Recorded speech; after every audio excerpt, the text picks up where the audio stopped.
Yes. Oh, you're recording. Great. Yeah, absolutely. That's absolutely fine. Sure. Okay. Yeah. Perfect. And then I guess with the recording, I get a copy of it as well, don't I? Awesome. Yes. So is that okay for me to use that recording as well for my notes? Yes. Great. Okay, perfect. Now we got that out of the way. So I just click recording. It's the record session has started. Good. So because I tend to talk regularly about the Xinjiang issue on my podcast as well as on Twitter. So I think it's a good opportunity to take our conversation and present that to my my Patreon audience. But I guess you will be the one that's doing most of the question today. So yeah, exactly. I guess I'm interviewing you, and Carl, I'm perfectly happy to go on your podcast. I will just have to check after our call with my editor to check that that's okay. I'm sure it's going to be fine, but I will need to check with them, or I can check now. But I will just get back to you on that. But I think it should be fine. Okay, perfect. I mean, I can hold off to post this podcast until you publish your article or whatever. I mean, okay. Sure. Yeah, so I mean, I'm really interested in talking to you. I've been following you maybe for 1.5 or 2 years now. And I've been working also on kind of Xinjiang issues for the last 2 years. So I've always been kind of interested in the stuff that you put out. Obviously, it's extremely controversial, and I know that you get a lot of backlash for what you do, and I wanted to basically run through all of that and have you kind of respond to it as well, but also just to hear a little bit more about how you kind of built up your following and how you kind of got into all of this. I guess that is my first question, is like, first of all, what's your background? Where did you grow up, and how did you end up in Bali, and then how did you end up on on doing what you do? And how would you describe what you do in terms of on the internet? Okay, this can take a while. Okay, I will start with my origin story. So sure. I am born in China in 1976, a month after Mao died. So I basically grew up in the post-Cultural Revolution era, and I lived through the decade of 1980s in China. And as a result of Tiananmen Square protest, my parents, my dad, who was in United States pursuing his PhD degree, during the protest, him and my mom, they participated with the Overseas Chinese Student Association protest in front of Chinese consulate. So after the Tiananmen Square crackdown, they decided they will not return to China. Before, the goal was get my dad's degree and he will come back to China. And that's why me and my sister were still in China, even though they were already in US. So in 1990, I went to the US consulate in Chengdu, which is now been closed. I got my family visit visa. I came to United States as a 13-year-old, and I have lived in US till 2019, till last year. That's when sorry, that's we have our cleaning lady coming through, and our dogs are getting very excited. That's okay. So for my audience, that's my 3 Balinese puppies I adopted, and now they're 7-month-old, but still very excitable. Hopefully they don't screw up too much of the background audio. Anyways, as I was saying, I lived in the United States until 2019, and this is around the time I decided to quit my job. So I went to I did go to high school and college in US. I went to Caltech, and then after graduating in 2000, that was right near the end of the tech bubble. So I joined the IT industry, and my training was electrical engineer, but back in 2000, everybody was getting into IT because that's where the money is. And and I stayed a software engineer until last year, 2019. So I worked and lived in the US for 29 years. And I just decided that I'm going to take a break and do a little bit traveling around because I always wanted to visit China. You know, even though I'm from there, actually, I only been back to China 3 times. Once in 2001, 2010, and then last year. So about every 9 to 10 years, I do one visit to China. And it just so happened I have a friend, Australian expat, who was teaching in a very remote corner of rural China near Myanmar border. And over there, they host the largest water festival in China annually. And that's an event I'm always interested in. You know, I told him back in the days in 1960s, China produced like a propaganda extravaganza called Yeast is Red. It's a musical, right, about celebrating the rule of the Chinese Communist Party. But the musical is famous, but what really attracted me about that musical is all the different ethnic and nationality dances towards the end. You know, he actually has a Uyghur dance, the Tibetan dance, but the part that really kind of captured my imagination was a procession of Dai lady with flower gallons marching out under this traditional Dai music. And my friend told me that's actually a part of the ritual for water festival, because on the day of water festival, all the people in the village, they go up to the mountains to pick flowers for Buddha. And so he invited me, and I just took the opportunity and went for it, because I still have my immediate family are in the United States, but I still have a large extended family in China, and I haven't seen them in 10 years. So I went back to my hometown Chongqing, visited my aunties and uncles, and then flew to meet my friend. And so I did that. If you have been following my Twitter feed since early 2019, I kind of did like a half travel log, posting videos. Yes. You did like videos and stuff. Yes. In fact, actually, prior to that, so you also asked me how I gather my following. Because obviously, you know, you joined Twitter in 2009, but I'm wondering, when did you start? Were you consistently using it all the way back then? And how did you build up your following? When did it really start to ramp up? Right. So I actually joined Twitter just to use it as a news feed. You know, I was just interested that everybody was talking about Twitter, and I did not make much use of it in the first few years. And then Syrian war started. So that's when I became a more active user on Twitter to get information on the Syrian war, because I started following people supporting each factions. I'm always trying to just get a whole picture. And because it's just a fascinating conflict for me to kind of unravel the enigma. And what I did then, I also opened a Chinese social media account. I opened a Weibo account around the same time. I think 2014. Around 2014, around the when Islamic State was making waves. So what I did was I would take the videos from Twitter, and then I will post them inside the Chinese firewall to Weibo. And in that way, I actually gather a huge following in China, because people start to realize, my information is, some people actually told me in China, they say that your information is 24 hours ahead of CCTV. That's the Chinese state media. And particularly during the time when Turkey shot down a Russian jet.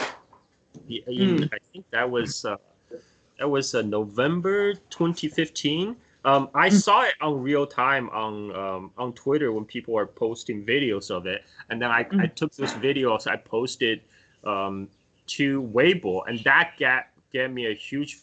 I started building a large following on Weibo because people don't get that. I'm basically shortcutting the Great Firewall. You're kind of jumping into it. Yeah, and following that, also the Turkish coup. I saw that the Turkish coup happening on Twitter. I posted all the information, all the videos. Again, inside China, I think I gained like 40,000 followers on Weibo. That's one day because people were just fascinated, and there were actually a lot of Chinese people came to me asking for advice. So because Turkey was a very popular tourist destination for like the young hipster crowd, and they were asking me if do I think it's still safe to go to Turkey, and I told them to hold off a couple of months. Probably a good idea, and so that's my most of my effort was still on the Chinese social media. Twitter was for me a place to gather information. At one point I had 5 million followers on Weibo, on Chinese Weibo. But that's so so you built out a huge following within China. But at that time when you had 5 million on Weibo, what was your Twitter looking like? I did not have much because all I did used to just retweet a lot of the Syrian civil war stuff. What I did for the time when I started to gain followers is when I became a guest on a popular podcast called the Radio Walnut. So I've been following the works of Mark Ames and John Dolan when they had a expat magazine called Exile, which was expat magazine based out of Russia. So I followed them since I think late 90s when just to gain information, to understand what's going on the post-Soviet collapse Russia, and I really come to love the Walnut column. And when I find out they started a podcast, I became a subscriber. But when I find out Walnut, aka John Dolan, decided that they're going to do an episode on China, particularly on the 19th century Taiping Rebellion on China, I joined the Facebook their Facebook group to follow them. So I just put a comment. I say, hey, is it okay? Can I be your guest on the show? I basically recommended myself. I did not expect a real outcome, but to my surprise, he reached out to me, and then we started talking to the point that he did invite me for the show. And I actually, a lot of people liked what I have to say. At that point, John actually suggested to me that why don't I start a podcast on my own? He said, you have a natural talent, and you're a great storyteller. You think you can easily do a podcast. So that encouraged me to start on my own. I started first with a Clash podcast with a fellow Walnut, and then in the Clash podcast, we actually covered the Xinjiang issue, because that's when around 2017, 2018 is when Xinjiang became more prominent in the news headlines. So after that, I started gaining followers after my appearance on Radio Walnut from the Walnut community, because I'm very active on the Radio Walnut page. There's a Gary Brecher page, and there's also a Radio Walnut Facebook group. So I'm very active in both. And through that, I gained a lot of exposure. And after I started my podcast, I guess I pick up more followers. And I noticed I really pick up followers is when I start tweeting about China. And that happened around the time just before I started my China trip. And I think... And you went to Xinjiang during your China trip, didn't you? I was planning to go to Xinjiang on my China trip, especially because I was talking about it and there was so much reporting coming from Western media. So I wanted to see it for myself. Mm-hmm. And but unfortunately, plan changed because when I was in China, my dad also went to China on a family visit. And because, in United States, we don't live together. He lives on the East Coast. I'm on the West Coast. I decided I'll be a good son to spend some time with him.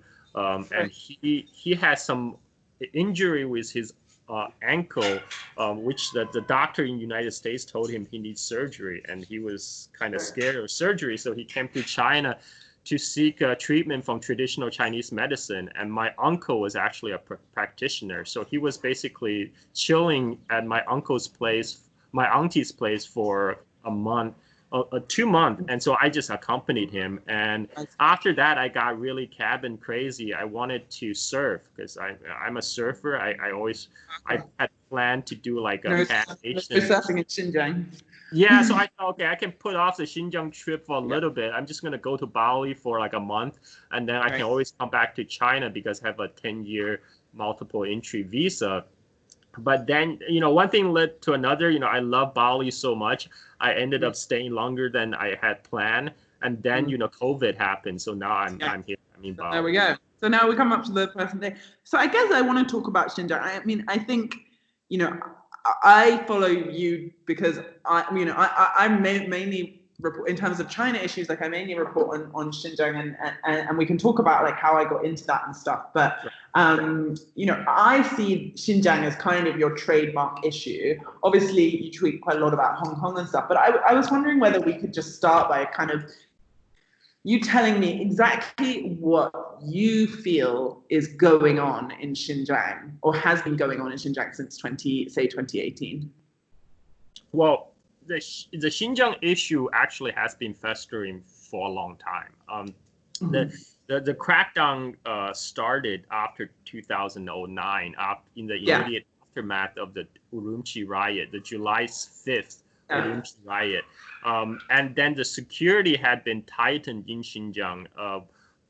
There has been a shift, though, as you noted, in 2017. And I think that's part of that is because there have been a spate of terrorist attacks all across China, outside of Xinjiang. Because traditionally, what happened in Xinjiang stayed in Xinjiang. But after 2009, there was 2014 Kunming train station attacks that really shocked across a huge section of Chinese public. And then there was also the Tiananmen Square attack, which is pretty high profile inside China. And there were also the Urumqi train station attack and then Urumqi market attack. So after that, I think the Chinese government decided to adopt a more hardline approach, and they thought that they needed to devote more resources to Xinjiang. They realized because prior to 2017, even at the time of the riot,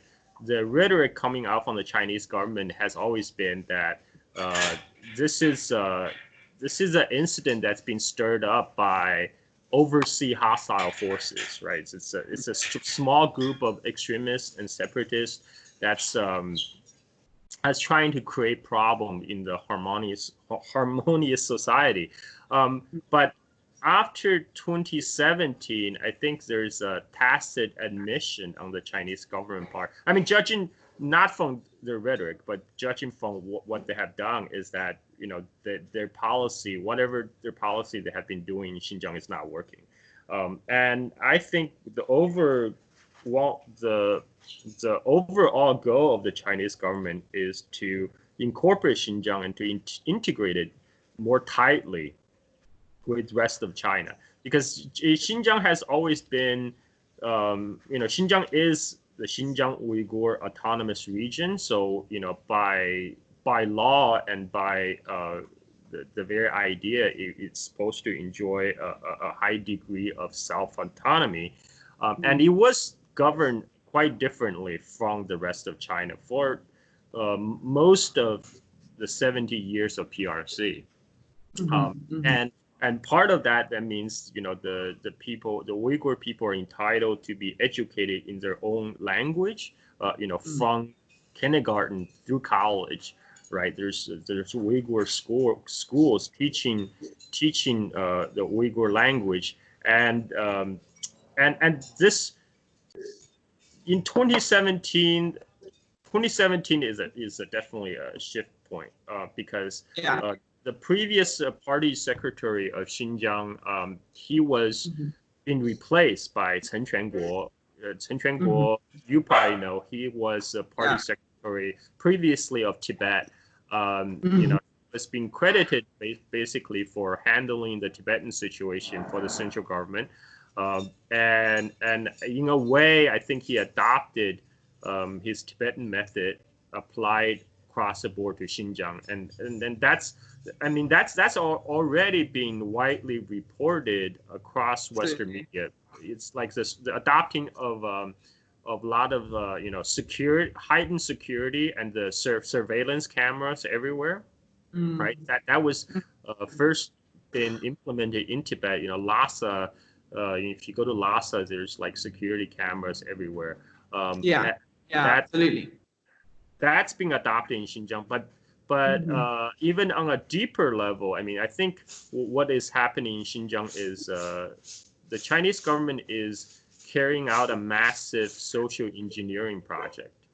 The goal of the project is to integrate Xinjiang more tightly with the rest of China, because the overwhelming concern for the Chinese government is that Xinjiang stays territory of PRC, and they have recognized that, you know, there's a significant separatist sentiment in Xinjiang that's has been causing the problem leading up to 2017, and also Xinjiang is a very strategic region for China's Belt and Road Initiative, because what we know about the Belt and Road is there's a Silk Road economic belt and the Silk Road maritime road. So the belt part is actually the overland road, very counterintuitive, but that overland route, all of it goes through Xinjiang. It goes through Xinjiang,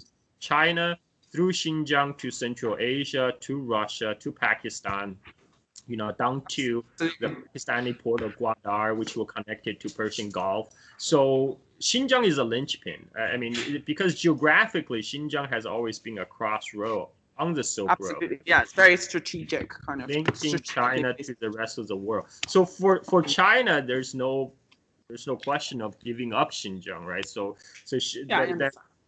And for the Chinese government perspective, you know, they need to make sure they need to ensure stability in Xinjiang to ensure the success of the Belt and Road initiative. So we've talked about kind of motivations and things like that, but, you know, what do you think, you know, what do you think is truly happening there? Because what I've seen from you and from other people who, you know, take the same line as you, is that there's a real, in my experience, there's a real kind of, I would say, you know, denial of the oppression that the Uyghur population is experiencing in Xinjiang, and the level of incarceration and. Right. Okay. So I think what I do on Twitter is a pushback against the dominant narrative that's being pushed in the mainstream Western media. That the report, the first is there's a 1 million Uyghur in concentration camp, right? I mean, that's basically quoted as an accepted fact. There's actually a January 2019 article from the website China File, which it's an explainer article, say how did they get that number? Yeah, where did we get this number? So basically, it come from two studies, right? The first study that was first being pushed out, has wide circulation, is a study that's from the China Human Rights Defenders, NGO based in Washington. And I read the reports. their method was to interview 8 ethnic Uyghurs from 8 separate villages around the rural Kashgar in southern Xinjiang, right? And then based on that data, they extrapolated to the whole population of Xinjiang. And that is a big, I mean, that's a big leap to go from 8 villages to, 11 million people. And even in the report itself, they provided a caveat that it says right here, it says we must be very cautious about this estimate because, the Chinese government effort is concentrated. The Chinese government effort on, I'll just quote it as is. We must be cautious in making these global generalizations, given that the government's de-radicalization campaign are mostly concentrated in southern Xinjiang. This is I'm quoting verbatim from the study, right? But this fact is the fact that it was an extrapolation is not really been talked about in the most of the media reporting on Xinjiang. Instead, the figure 1 million was just taken as is, as a given. And the other source is from Adrian Zenz, who was employed by the German Marshall Fund and Victim of Communism. He's a researcher for Victim of Communism. So both organizations are funded by United States government, as well as I want to pull you up on this.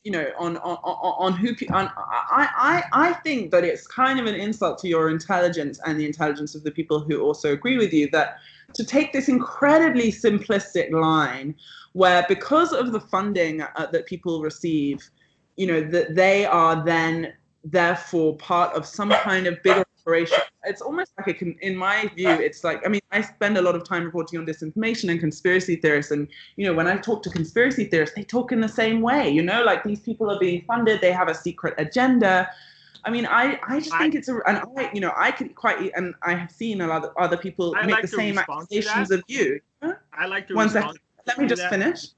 Okay. Let me just finish. And I've seen other people make the same accusations towards you, that you're being funded by the CCP, and that is, and you can, and even when that's levied at you, you see how much of a simplistic and kind of it's just not a very except but that's not true because I'm not funded by any government. I mean, I'm supported by my patrons on my Patreon.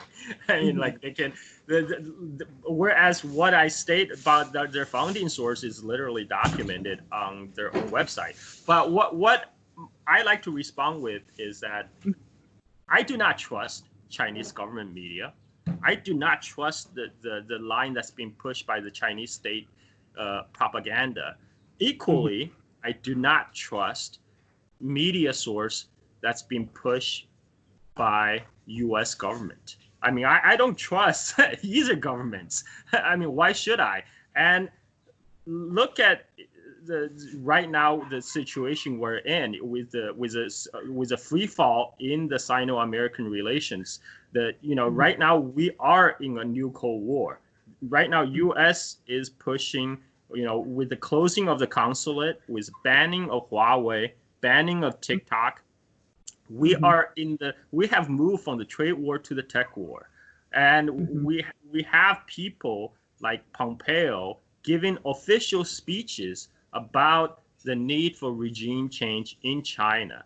Like right now, we're at the lowest point of the U.S.-China relationship. And I don't think it can be denied that the Xinjiang issue is being used by the United States government as a club to clobber Beijing. I'm not saying that China is not guilty of heavy-handedness. I'm sure Chinese government is very heavy-handed. Heavy-handed. But what I object to is this: right now, people are equating what's happening to Xinjiang to the Holocaust. And I think that is that's really disrespectful for the victims of the Holocaust, right? Whatever happened in Xinjiang is not Holocaust, right? What you can make an argument maybe about cultural genocide. Then we have to define what that means. But right now, we don't have mass killings in Xinjiang. But people are right now calling me a genocide denier just because I present facts. I point out the fact that yes, Adrian Zenzi is being founded by victim of communism, and yes, the China Human Rights Defender is founded by NED, National Endowment for Democracy. Those are well documented facts. As the accusation that I am a shell for Chinese government. Well, I'm not being paid by the Chinese government. I don't take any. I mean, I haven't gone to the Chinese, state media to say what I say. Right, everything that I do it by myself. I'm a one-man shop. I only have a couple hundred subscriber on my Patreon. I'm like a tiny fry. I mean, the fact that people think I'm some kind of Chinese influence op is quite ridiculous. I mean, I was called that first by former New York journalist Howard French last year, 2019. Yeah, I was trying to find the source of that actually. I went to Columbia Journalism School where Howard French teaches, so I was kind of curious as to when he said that. I was trying to find the source.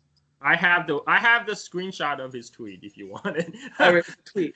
and he was called out. I mean, he was called out by people, and in response, he said he kind of backtracked a little bit. He said, "Well, I don't know this individual. I'm just speaking from a general impression. There's obviously there's no proof if anything about this can be proven." So basically, he based on a very casual impression he gained from my tweet. He just termed me a Chinese government spy, which is a very serious charge, especially in times today. And I also like to point out the fact that for the people that I know, you guys have covered Gray Zone and the journalist Max Blumenthal, Ajit Sin, and Ben Norton, and then they're reporting on Xinjiang issue. For they are, we are mostly talking about the same thing, but they're not being accused of, being a Chinese government spy. And I think, the only thing that's different is my ethnicity. I mean, that's the only thing I can think of. Like we are basically sprouting the same line. They may be been accused of being, spreading disinfo, but nobody is accusing them being Chinese spy. As I may have seen accusations of that. I don't know. I think I've seen those kinds of accusations levied at them. I'm not sure. I mean, I wouldn't make that accusation either, but I don't know. I don't know. I'd have to see. But I'm curious, Carl. Like, how have you spent a lot of time, talking?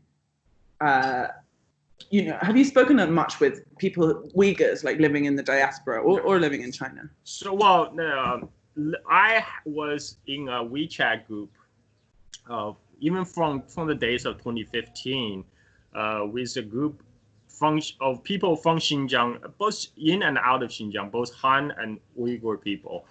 So I did notice something was up when the amount of the traffic in the group just drastically dropped after 2017, right? I mean, like before, there's always people talking, and then suddenly the group went kind of quiet. And so yes, I mean, I have talked to people in Xinjiang, Uyghur people, and they're different. They're also, like people. The simple narrative that's presented in the Western media today is like the narrative of the Uyghur people versus the Chinese state, right? But in Xinjiang, a lot of the Chinese state is made up of the Uyghur people. Most of the local police are Uyghur. Yeah. And so are the government officials, like the from the mayors to different levels of bureaucracy. And you know, I have talked to some of these people that you know, they before 2017, they're mostly talking about, there was a so before 2017, you know, Chinese government was already invested into changing Xinjiang, but mostly in terms of economic programs, because I think the Chinese government, from its Marxist root, believes everything is economic. You know, everything has economic root. They thought if they just solve the poverty problem, they can get rid of the soils for separatism and extremism. And to that end, they sponsor different kind of programs. There was a program where they had basically Han cadres from other parts of China to go work in Xinjiang for a couple of years. You know, they would go to rural villages and to get to know local people. And then there's also the kind of equivalent program for like the poverty alleviation program for Uyghur farmers inside Xinjiang. Some of these Uyghur people that was in the chat group I was involved with, they were part of they were you know, working on the government program to basically for poverty alleviation. So sorry, just to pull you up a bit. So when you were on that WeChat in 2015 with Uyghurs, that was the last time you kind of spoke to any Uyghur people? It's not the last time. It's the last time there was regular exchange, right? Right.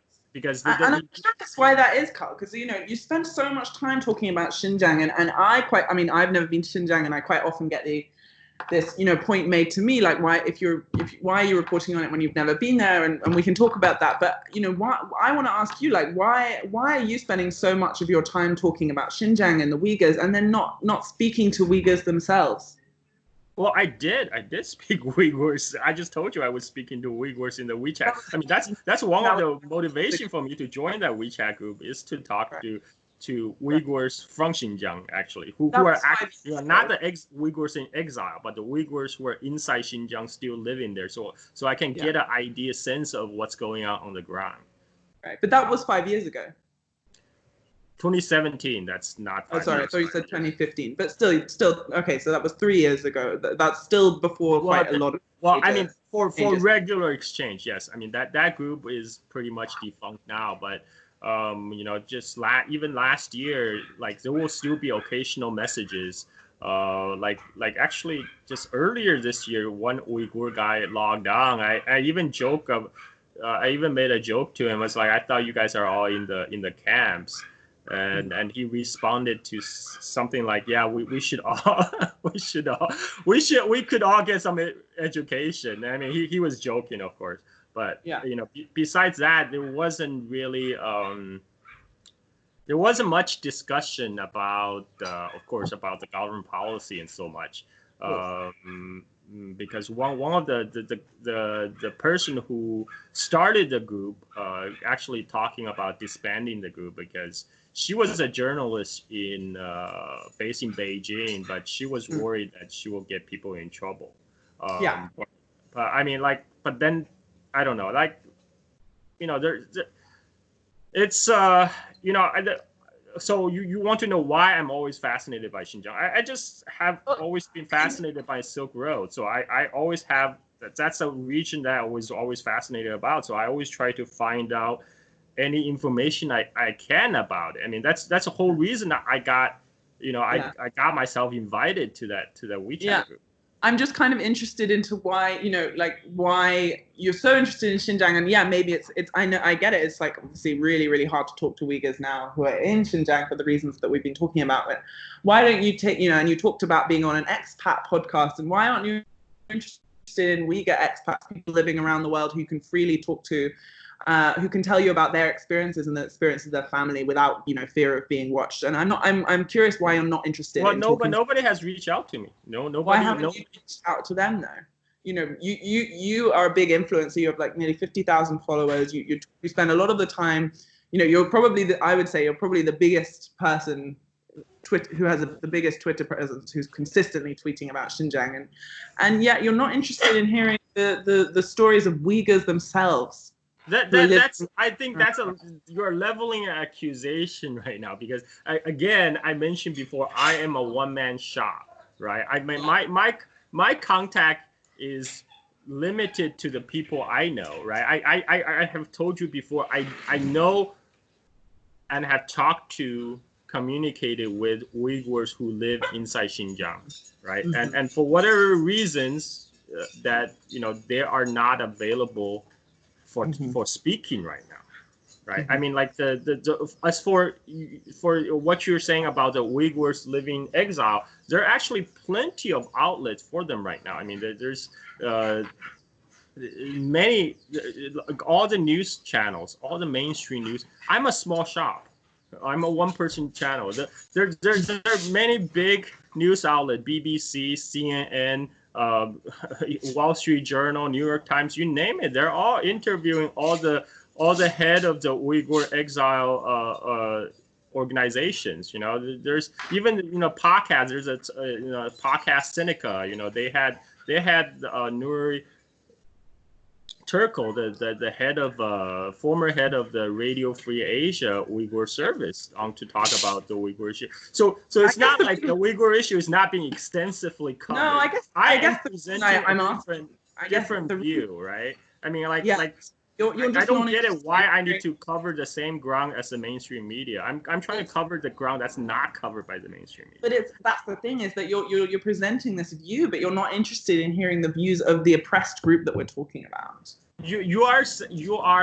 I just told you, nobody reached out to me. Like, if somebody reached out to me, I'm perfectly willing to have them on the show, because I actually had a pro Hong Kong protester, Hong Kongers, come to my show to talk about the Hong Kong protests, because he reached out to me on Twitter. He said, "Hey, Carl, can I get on your show?" I know his political views. I know what they were like, and I say sure. And then the reason for that is because I wanted to give a platform to all kind of voices, and so far no Uyghur in exile has reached out to me. Mm-hmm. And I wondered, like, in terms of the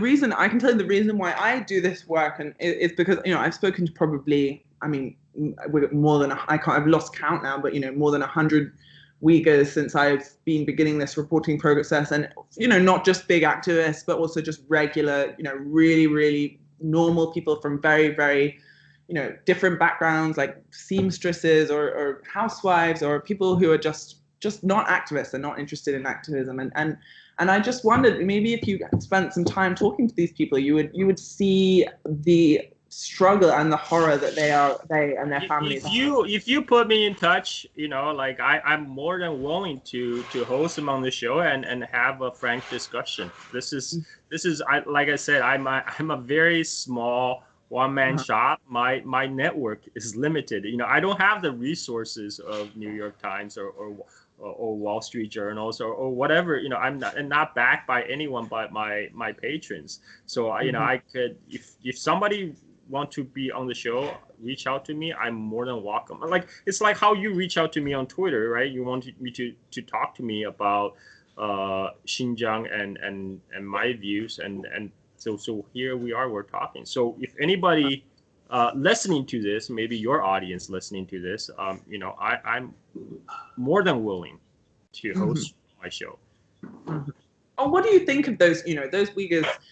There are thousands of Uyghurs living around the world who are suffering right now, and whose families are still missing, and they don't know what's happened to them, or their families have been imprisoned or disappeared or sent to the camps. And there are just thousands of Uyghurs who have made these testimonies and who are constantly talking about their missing families. And I guess I would like to know, what do you say to those people?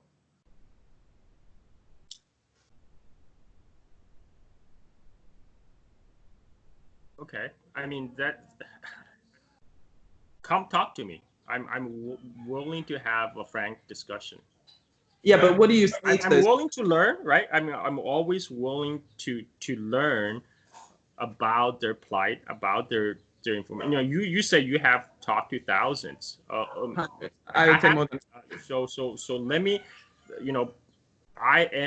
I'm willing to learn. I'm willing to learn their stories. Listen, I'm willing to listen. But what do you say to them? Do you think that they are like, all of these people are speaking out, and they've been quite, they've been quite vocal about it in the last 2 years, and that's my biggest question is I don't. Do you think that they are lying? Do you think that they are not telling the truth? Do you think they also have a secret agenda? What's your view of those people who say that their families are missing and that their families have been imprisoned or sent to these camps or sent into these labor programs? What do you say? What do you think they're trying to do by saying that? Are they telling the truth? I'm sure there's grain of truth to what they're saying. I mean, when it doesn't matter if you have your family being detained or out of reach for whatever reason. We don't know what those reasons are, but for whatever reason, of course you're going to do whatever you can to help them. I mean, that's human. That's I understand that.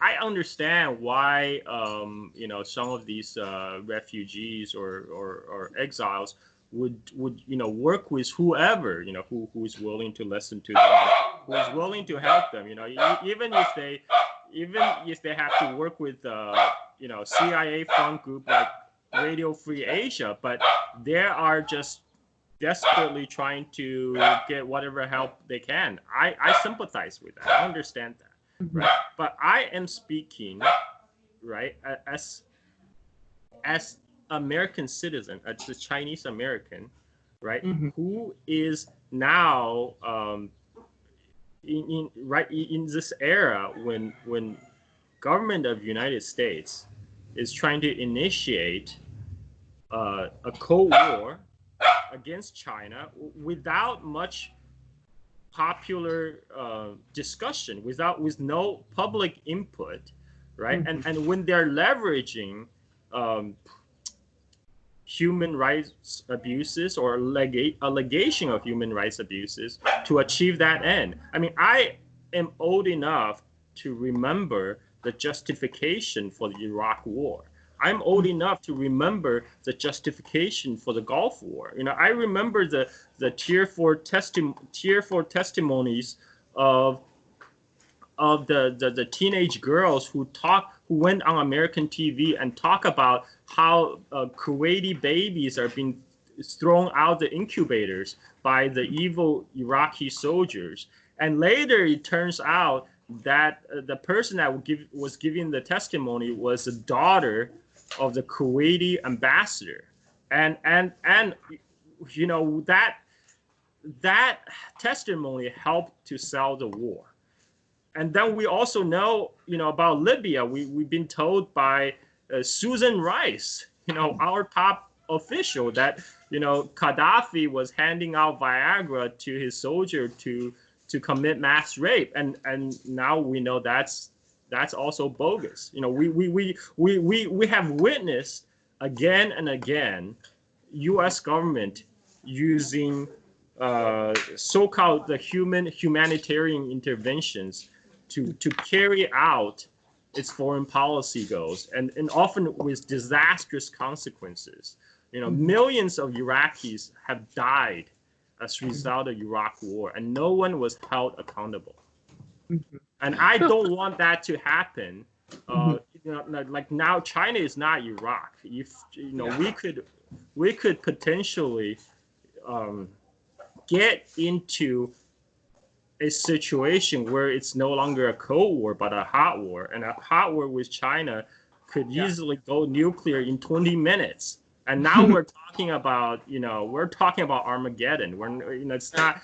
So this is why I am concerned. This is why I speak out the way I do. I mean, I'm more concerned about the action of United States, right? Because I am a citizen of U.S. and whatever United States government does, you will impact me, right?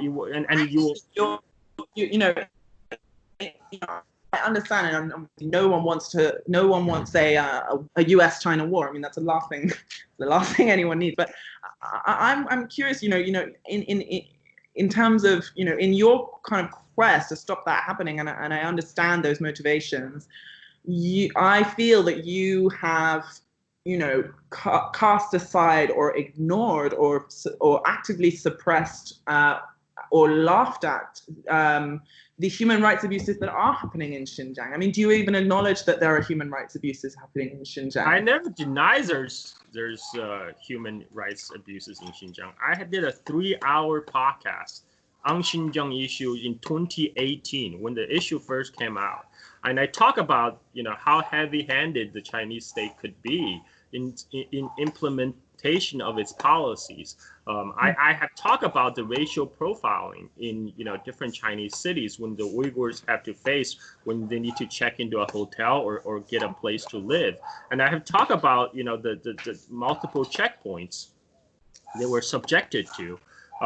I talk about all those issues on my podcast, but what I was, what I was trying to do, injecting nuance in the discussion, is always been framed by people as genocide denier. Like it's almost people are trying to shut down my voice. I mean, I believe in the freedom of speech. My biggest gripe with the Chinese government was actually the censorship, because my 5 million follower account Weibo was banned by the Chinese government, and so freedom of speech is a very important issue and I held dear, and I believe that I am entitled to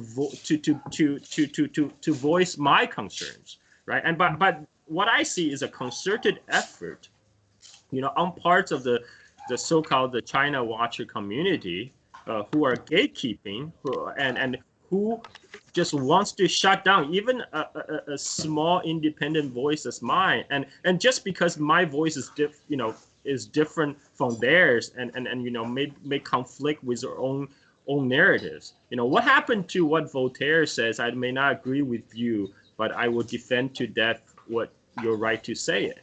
What happened to that? Instead, what I have been subjected to mass reporting, calls for mass reporting on Twitter by multiple journalists, on multiple occasions.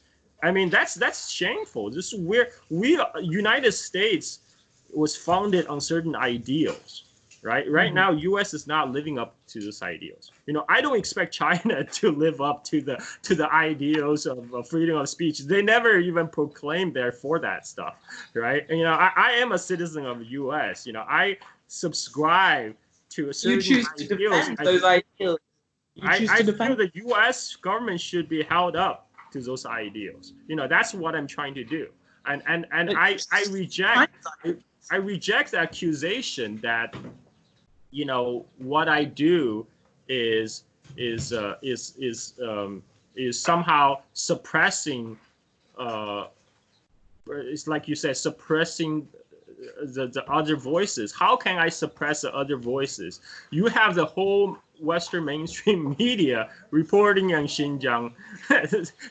There's no way I, as a one-person podcaster with only less than 200 subscribers, can suppress anybody's voice. I mean, that's just a ridiculous claim, and I totally reject that. I just think you're not interested in hearing those voices. Like I said, if you claim that you are, but you've not really demonstrated it apart from this Weibo group that you're part of. As I said, there are plenty of channels. I don't understand why people demand I report the same news as the mainstream media. Then why don't I just let the mainstream media handle it? I just retire and surf all day. That's what I'm presenting is just one side of the story, a different alternative view. I mean, we're talking about marketplace of ideas, right? I mean, why be so concerned about my small voice when we have the whole Western mainstream media lined up to deliver one side of the story. So I mean, I extend my invitation. Any friends that any friends or in the Uyghur exile community, if they reach out to me, I am more than welcome.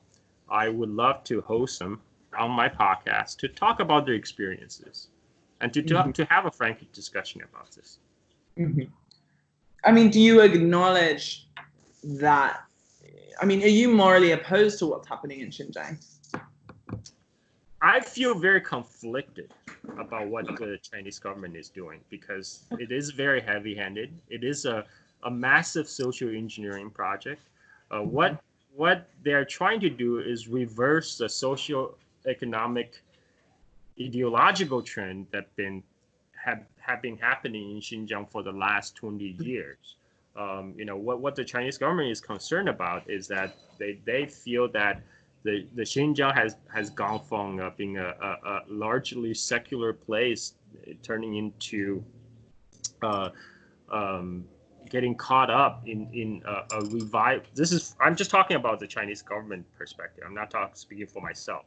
That they were concerned about the spread of religious fundamentalism in Xinjiang, and which they feel is causing a separation, marking the separation between the Uyghur community and rest of China and the other Chinese people. And so that what they're trying to do is that they're trying to use a state apparatus to kind of reverse course. I mean, the one thing we haven't talked about in my conversation is about the social changes that have been happening in Xinjiang since 1990s. And there were some real issues of the spread of religious fundamentalism on the grassroots level. There were some real problems that led to the July 5th Urumqi riot in 2009. There were some real issues. It's not like Chinese government just woke up one day and decided, I'm going to put on the kibosh on the Uyghurs, right? But what I feel conflicted is that I cannot deny that civil liberties were denied to a segment of the population. Even the Chinese government didn't deny the existence of the camps. What they said was those camps are there for basically a sort of de-radicalization camp that by re-educating these people there to reintegrate them into the society. And now, last year, since July last year, Chinese government also claimed that most of the camp or all the camp have been closed. The detainees are graduated. So what I'm concerned about is, in the detailed implementation of the Chinese government policies. I don't care about intentions because when it comes down to the people who are impacted, they get impacted by how policy was implemented in the ground. And I know it's the way it's being implemented. No matter what intentions are, it can be very subjective. I have no doubt that there will be instances of abuses in the camps. I have no doubts. People are being deprived of their liberty. For sometimes even for mundane reasons. I sympathize with that. I even raised those issues on my Weibo account, but that's one of the reasons I was banned from Weibo. But what I also get challenged when I raise those issues in China among on Chinese social media is that I get challenged like how you're challenging me. I'm not from Xinjiang. I don't truly know what's going on. Why do I think I have better solution than what they have now? And I don't have an answer for that. There was some real problem in Xinjiang before 2017. I have mixed feelings about what the Chinese government is doing. I wish the Uyghur people could have the equal. They could enjoy equal rights as other Chinese citizens. They can be able to freely practice their culture, their religion. I want what I have for them, right? But so that's why I feel conflicted. And I have talked about how I feel conflicted on my podcast. Mm-hmm.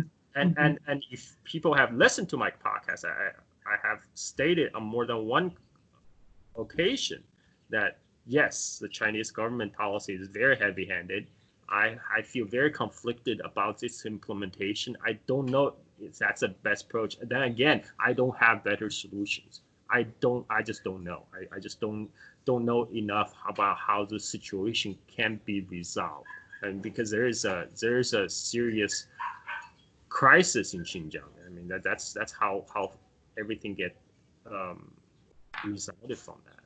I mean that's but at the same time, as a person from U.S., I am opposed to what U.S. government is doing. I'm more concerned from that perspective, because I have no control over the action of Chinese government.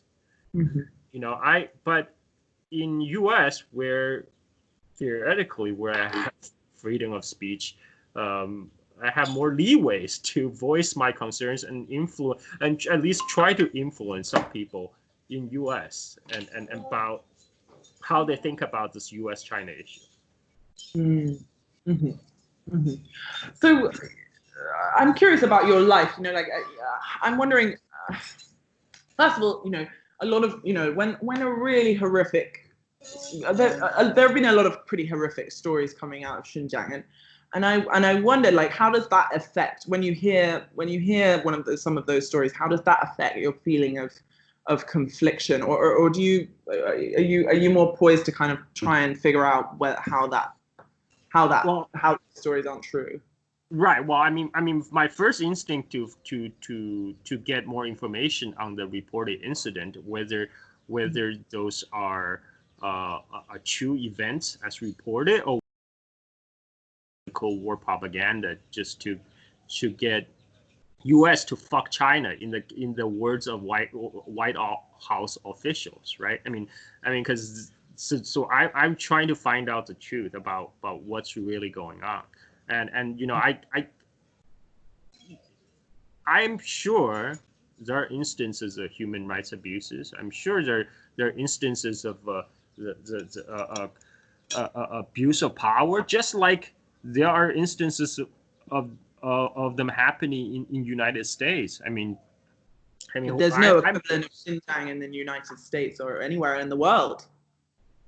I mean, I have no. In United States, are we really to talk about United States? I mean, because in U.S. we're all more familiar with U.S. We're very familiar with the incarceration rates in United States for minority people.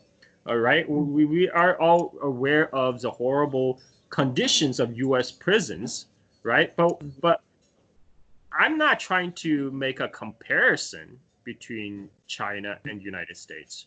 I'm sure there are abuses in China, just as there are in U.S. What I'm questioning is that why is that the reason to motivate the public to go to war? I mean, look, how about we as U.S. citizens who have much more power to shape what's going on inside United States do better, in how U.S. is treating its own minorities, how to treat people inside U.S. We have concentration camps on the border for the immigrants. We have more power to end that inside United States than affect changes in China. Okay. And do you think that the international community has any responsibility to to find out what's happening in Xinjiang? Sure. I mean, to pull China up on it. Sure. I mean, with such the international community definitely have a rights. In fact, EU was invited by the Chinese government to send a delegation to investigate Xinjiang. EU just refused. This news just came out yesterday or today. I mean, China also proposed that UN send a delegation investigation team I don't think they were proposing they give them unfettered access, though, were they? Which is why they rejected it. Okay, I mean, yeah, sure, reject. I mean, if your goal is to find information, I think you would use any way possible to find information. I mean, you can easily go there, do it in a way that do not make it a propaganda victory to give legitimacy to Chinese government action, and still, find information from the ground. I mean, but right now, EU is not even trying. I mean, this is like, so what does that mean? That means we just keep on having these reportings in the media. I mean, what does that result in? I mean, okay, so now U.S. has placed sanctions, right, on companies operating in Xinjiang. What does that mean? I mean, is that going to improve lives of Uyghur people? Is that going to improve life of Uyghur people employed by those companies? I mean, like, does this economic sanction ever work? Does the economic sanction work against North Korea, against Iran? What's the other alternative, right? I mean, like, then what? And then what? And Carl, how I'm curious about your daily routine and how is this your full-time job now? Running this podcast and running your Twitter and everything. Oh, pretty much. I mean, I don't consider Twitter posting on Twitter a full-time job. That's just because I have too much free time. So I'm just a shit poster that posts a lot. And my podcast is what's my income stream. That's what's supporting me to live in Bali. And I surf. I surf in the morning, and then I work on my podcast after I come back. That's my life, and that's the life I chose. I mean, I can't complain. During the COVID-19 crisis, to be stuck in the tropical paradise. So it's enough to live on the podcast. I'm sorry. Sorry, what did you say? I'm sorry. You had a question? Oh, it's enough to live on the podcast revenue. Well, for Bali, yes. I mean, that's another reason I decided to base myself in Bali, because I know the living costs will be much lower in Indonesia. Right. I mean, that's one of my consideration to move here, because prior to that, I thought about living in China, but living in Indonesia just works better because I love to surf, and Bali is a surfer's paradise. And I don't ever need to leave. Would you live in China? Would you live in Xinjiang? Or if there was I would go to Xinjiang. Like I said, I would still, once the COVID-19 crisis is over, I would very much to go on a fact-finding trip for myself. I obviously, I would not be foolish enough to go as a journalist, because I would go as a tourist. I will go there and I will record my videos. I will talk to locals. I will give people a view from inside Xinjiang, how ordinary people are living right now. Because now there's just too many Cold War propaganda coming out that I have no trust in. I don't trust Chinese government media painting a rosy picture of Xinjiang. I do not trust, U.S. government-funded organizations pushing a Cold War agenda. Why would you not go as a journalist? What did you say that? You said that would be unwise or something. Well, we come on. We all know that if you're a journalist in Xinjiang, you'll probably be followed.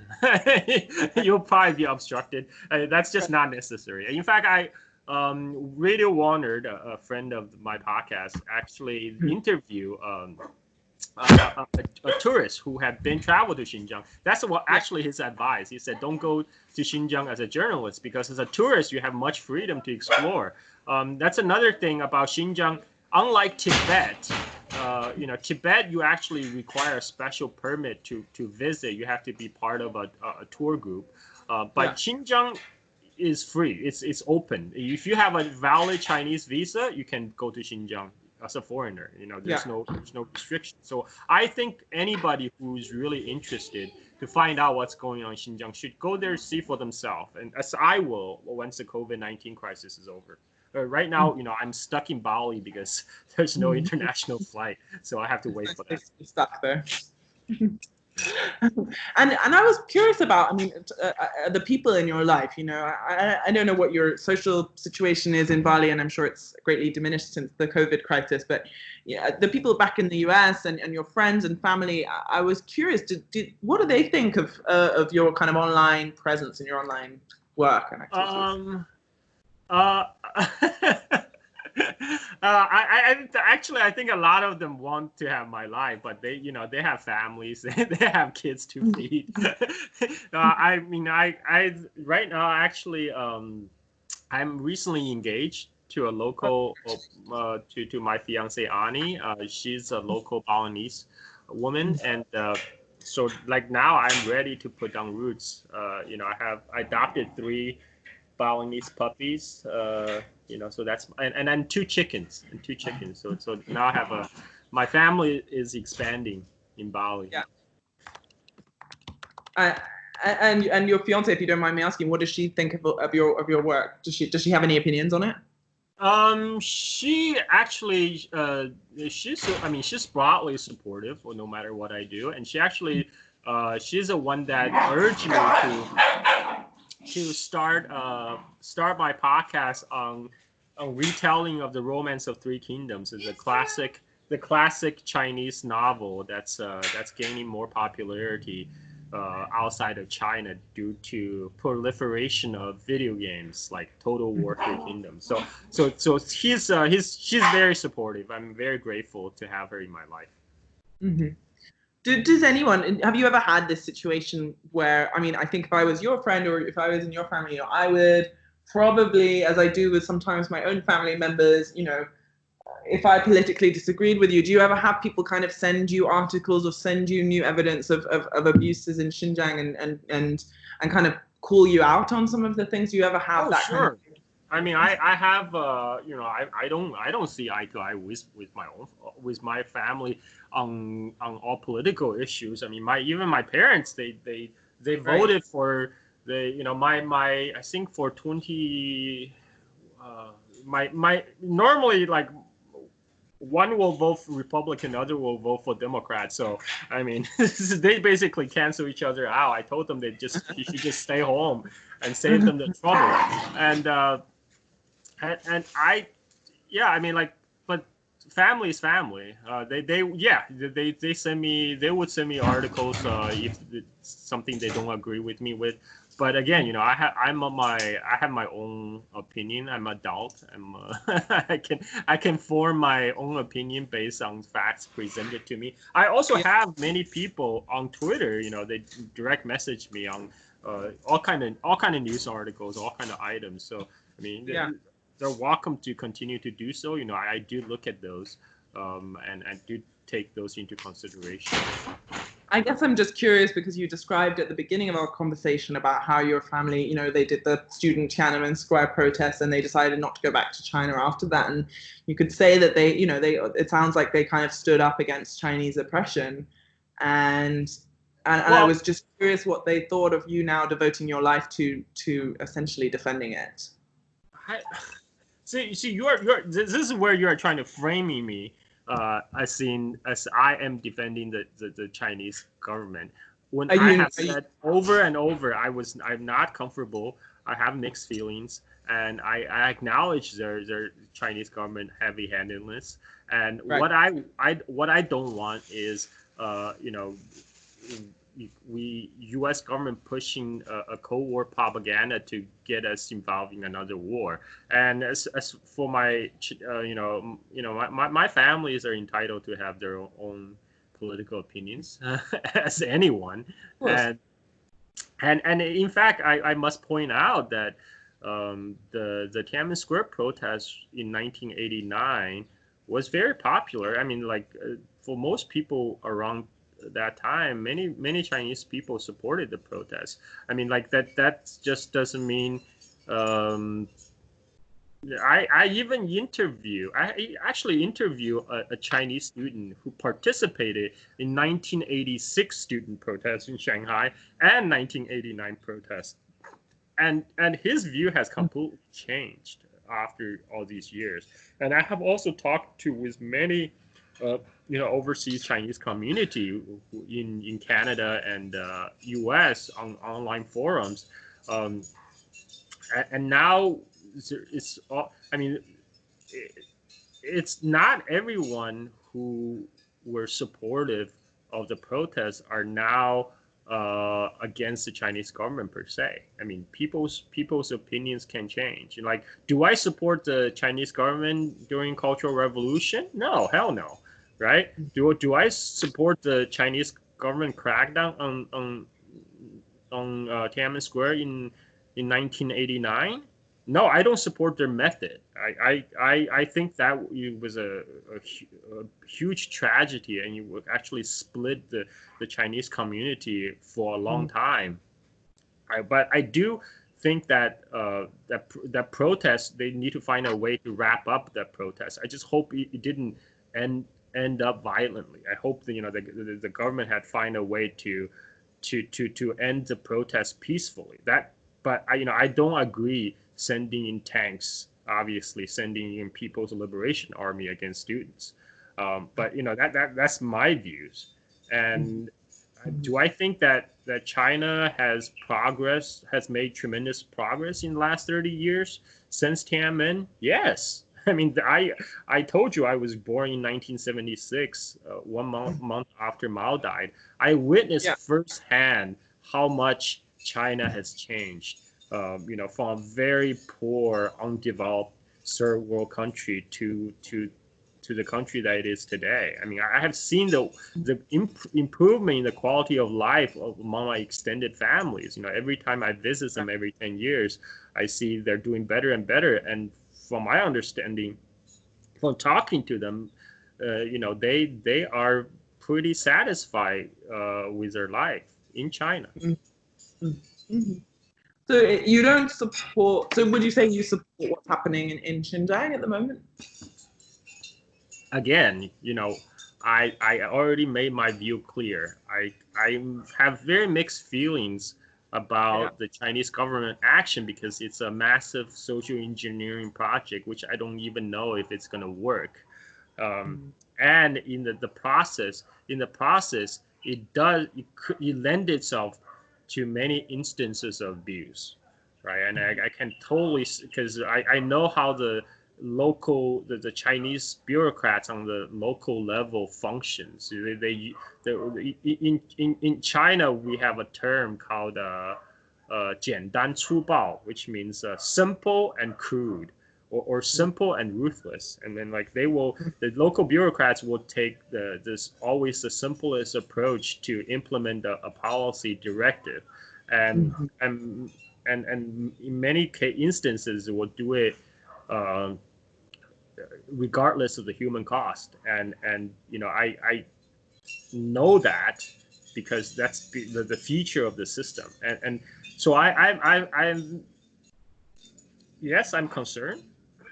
But at the same time, it's not, from what I understand, it's not a Holocaust, right? It's not there's no mass killings.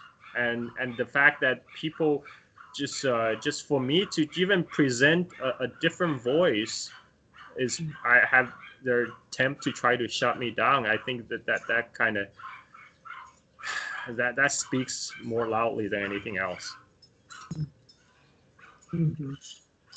Okay. All right, Carl, I think we should probably wrap up. We've been talking for quite a while, and I really appreciate your time. Thank you. Yeah, thank you. And thank you for giving me so much of your time. And it was really fascinating to talk with you as well. Okay, I will stop the recording now. Okay.